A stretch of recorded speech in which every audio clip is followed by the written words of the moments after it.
आपण आपले असलेले पूर्वज, या पूर्वजांना नमस्कार करावा, त्यांच्याकरता पितृ अष्टक स्तोत्रही म्हणावं आणि त्यांना हात जोडून विनंती करावी, हे माझ्या ज्ञात आणि अज्ञात पितरांनो, तुमच्या आत्म्याला चिरशांती लाभो, तुमच्या आशीर्वादाखाली आमच्या या कुटुंबाचं संरक्षण हो आणि आपणासाठी भगवंताकडे आम्ही वारंवार प्रार्थना करू आणि याच पितरांच्या आशीर्वादात्मक गोष्टी करण्याकरता आणि आशीर्वाद घेण्याकरता आपण हा आजचा दिवस व्यतीत करावा। म्हणून आजच्या दिवशी पितृदान करावं, पितृतर्पण करावं। या पितृभक्तीबद्दल मला सुंदर एक कथा आठवते आहे आणि या कथेतून आपल्याला सुंदर बोध निर्माण होईल। खरं तर आई वडिलांची सेवा हीच आपली खरी पितृभक्ती आहे आणि हीच खरी ईश्वर सेवा आहे। मायबाप गोविंद नावाचा एक मुलगा होता। आई वडील हे शेतकरी कुटुंबामध्ये होते, परंतु आपला मुलगा छान शिकावा, सुंदर शिक्षण घ्यावं याच्याकरता त्या आई वडिलांनी रात्रंदिवस कष्ट करावे। या मुलाला लहानाचा मोठा केला। हा मुलगा सुंदर असं शिक्षण घ्यायला मायबाप परदेशामध्ये गेला। सुंदर नोकरी मिळाली आणि तिथं स्थायिक झाला। काही दिवस असेच लोटत गेले। एक दिवस असा आला की वडिलांनी आपल्या मुलाला सांगितलं, अरे गोविंद, आता आमचं वय झालेलं आहे आणि आम्हाला आता तुझी गरज आहे, तर तू आमच्याकडे ये बाळा। परंतु मुलाने सांगितलं, बाबा आता मी कामामध्ये खूप बिझी आहे, त्यामुळे तुम्ही माझी काळजी करू नका।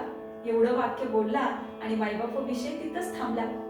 परिणाम असा झाला, काही दिवसांनी वडील हे मरण पावले आणि ही गोष्ट ज्यावेळी गोविंदला समजली त्यावेळी मात्र गोविंदला खूप दुःख झालं।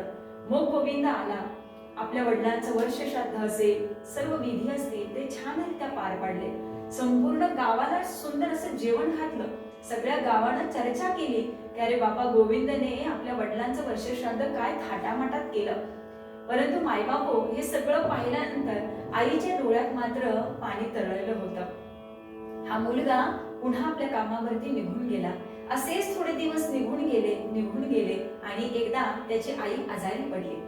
तुमच्या आमच्या सारख्या आजूबाजूच्या लोकांनी गोविंदाला फोन केला आणि सांगितलं, अरे गोविंद, तुझी आई आजारी झाली बरं, तिला भेटण्याकरता ये। त्यावेळी गोविंद म्हणाला, हा मी येईन, मला थोडासा वेळ लागेल।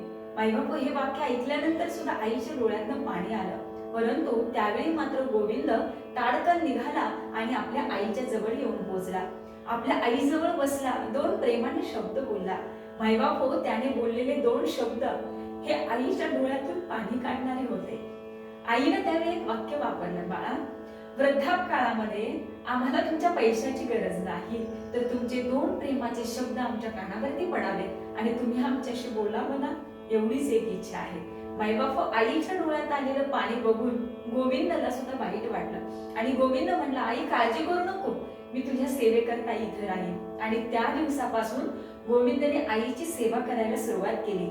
आईचे पाय दाबणे, आईचं डोकं दाबणे, तळव्याला तेल लावणे, ही सगळी सेवा बघून गोविंदच्या आईला एवढा आनंद झाला की एक दिवस असा आला की ही आजारी आई थोडी थोडी चांगली व्हायला लागली आणि चांगली झाल्यानंतर या आईने एक दिवस गोविंदच्या डोक्यावरती हात ठेवला आणि आईचे शब्द होते, गोविंदा, आज मी धन्य झाले की मला अभिमान वाटतो आहे की माझ्या पोटी तू जन्माला आलास आणि माझ्या आयुष्याचं सुद्धा सार्थक झालं।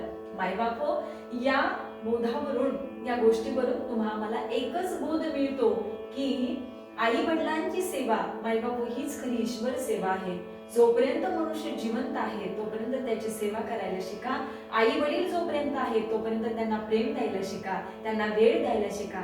आई वडिलांच्या डोळ्यात कधी पाणी येणार नाही अशा पद्धतीचं आपलं जीवन असावं। आणि आज या दर्श अमावस्येच्या निमित्तानं आम्ही सर्वजण एकच संकल्प करू की आपण आपल्या आई वडिलांना वृद्धापकाळामध्ये कधीही एकटे नाही पाडणार, आपल्या आई वडिलांशी प्रेमाने राहू, आई वडील आनंदात राहतील असं आमचं वागणं असेल आणि आई वडिलांची सेवा हीच आमची ईश्वर सेवा आहे। त्यामुळे घरात असलेल्या आई वडिलांच्या रूपातील पांडुरंग परमात्म्याला विसरू नका आणि त्यांच्या सेवेशिवाय राहू नका। म्हणून पुन्हा जाता जाता एक सांगावंसं वाटतं, ज्यांनी आम्हाला जन्म दिला त्यांचे आमच्यावर थोर उपकार, ज्यांनी आम्हाला जन्म दिला त्यांचे आमच्यावर थोर उपकार, त्यांच्या ऋणातून मुक्त कसं व्हावं, त्यांच्या ऋणातून मुक्त कसं व्हावं, तर त्याला एकच करावं लागेल, त्या आई वडिलांची सेवा, त्या आई वडिलांची सेवा. धन्यवाद. रामकृष्ण हरी. मी युवा कीर्तनकार कुमारी प्रियांका दीदी.